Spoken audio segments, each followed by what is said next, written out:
The Chicago Park District Board president is out after two reports detailing the leadership's mishandling of a sex scandal at the city's pools and beaches. Plus, a look at city council members wrestling over how to draw new ward maps in tonight's Spotlight Politics. Here with all that and more are, of course, Amanda Vinicky, Heather Cherone, and Paris Schutz. So let's start with this. After weeks of pressure, Chicago Board Park District President Avis Lavelle, she's out. Take a look at what she said at today's board meeting. This will be my last meeting, my last day as president and as a member of the Chicago Park District Board of Commissioners. Now, let me be clear. I am not being forced out. Mayor Lightfoot did not ask me to resign. She has been resolute in her support of me publicly and privately, and for that I am profoundly grateful. Heather, let's start with you, please. Tell us what happened today and what we believe Avis Lavelle knew. Well, so this was really quite an exclamation point to a nearly 30-year public service career. Avis Lavelle was once Mayor Richard M. Daley's press secretary and has served on the Chicago School Board and various and assorted other positions. She acknowledged a week ago that she trusted now ousted Park Board Superintendent Mike Kelly to properly investigate just several dozen complaints filed by teen lifeguards and young adult lifeguards at Chicago's beaches and pools who said that they were being routinely harassed and abused and in some cases assaulted. Now, she said she trusted Kelly to make those investigations, but she acknowledged that she should have paid closer attention. Last week, she insisted during a news conference that she would not resign. And it's not clear what changed between now and then. I should say that I asked the mayor's office to confirm that she did not ask Avis Lavelle to resign, and the mayor's office very pointedly did not, merely thanking her for her decades of city services. But it was clear that the criticism of her leadership of the Park District was not going away, and there were real questions about whether the Park District could move on from this scandal, as the mayor very much wants it to do, with her still in that position as Park Board president. In Paris, as Heather just said, the mayor did not call for Avis Lavelle's resignation, as she did for Superintendent Mike Kelly. Why? Well, a number of aldermen had called for it, and as Heather mentioned, Avis Lavelle has had a long career in Chicago politics. Lori Lightfoot has known her for a while. She was former Mayor Richard M. Daley's press secretary, and one could surmise that Lightfoot had a discussion with her saying, look, resign on your own accord to, I guess, give yourself a more distinguished exit than just having me publicly fire you. Keep your dignity, and at the same time, Avis Lavelle's not accused of any kind of wrongdoing, but she did lead this board that sort of failed to step in and do anything as all this was happening. So that could be why, as Heather said, Lightfoot did not confirm Lavelle's statement that Lightfoot said don't resign or that I'm not going to have anything to do with this. So one could surmise that kind of discussion. And Amanda, what do we know about how the Park District is moving forward to make sure that this sort of scandal, the sort of treatment that the alleged victims experience, that this doesn't happen again? Well, so in part, it is with Lavelle's moving on that they hope to do just that.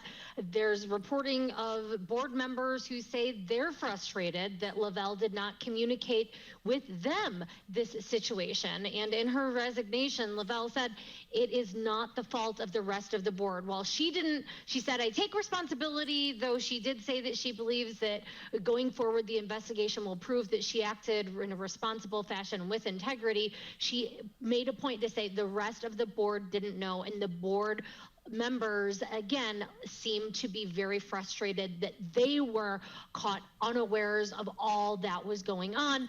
Also changes right now, an interim leader, a new CEO, of course, in place for Kelly. And then there's a new Office of Protection going forward that is supposed to be handling any sort of allegations of abuse, discrimination. Compassionate culture is what the interim CEO is calling for, and more training. So moving on to City Council, the Latino and Black caucuses, we know they are battling it out over the remap. Heather, public hearings are being held, but not a very robust debate from the public? No, so there have so far been only 8 people who have testified at these public hearings. There's one more scheduled for Monday at 3 p.m. And I think there are real questions about whether there has been an ample public process. The aldermen have been meeting behind closed doors since July 26th to use very specialized software to begin drawing these maps. And of course, we all got the census figures in August. So this is not anybody's sort of, surprise. And the deadline is December 1st. But it was just yesterday that the city made available a tool for members of the public to craft their own maps and to submit them. So we are 3 weeks away from that deadline. And if at least 41 aldermen don't vote to endorse the single map, we will be headed to referendum, and it will be a no holds barred battle to shape the future of Chicago politics for the next 10 years. Oof. Okay, so Chicago's Asian community pushing for an alderperson for the first time. Paris, you just talked about this earlier in the program. The Asian population census numbers are up in Chicago, but adding an Asian ward falls to the people who are on the council, not necessarily the people who are members of Chicago's Asian American community. We know that activists want it, but how is it playing in the back room? Well, according to what we heard early in the show, it sounds like there is significant momentum for this. The Latino caucus has proposed an Asian American ward in their map. The African American caucus promised some of these AAPI groups that they would do the same thing. But, it's hard to understand how the math is going to work out here because the Black Caucus wants to make sure they keep the same amount of majority black wards, even though the population has gone significantly down. And then the Latino caucus, the population's gone way up, and they want to gain wards. And it's just hard to know at whose expense, how that's all going to work out. By the way, this was the same thing 10 years ago. The Latino population had gone up, and they did not get an increase in Latino majority wards commensurate to the population increase.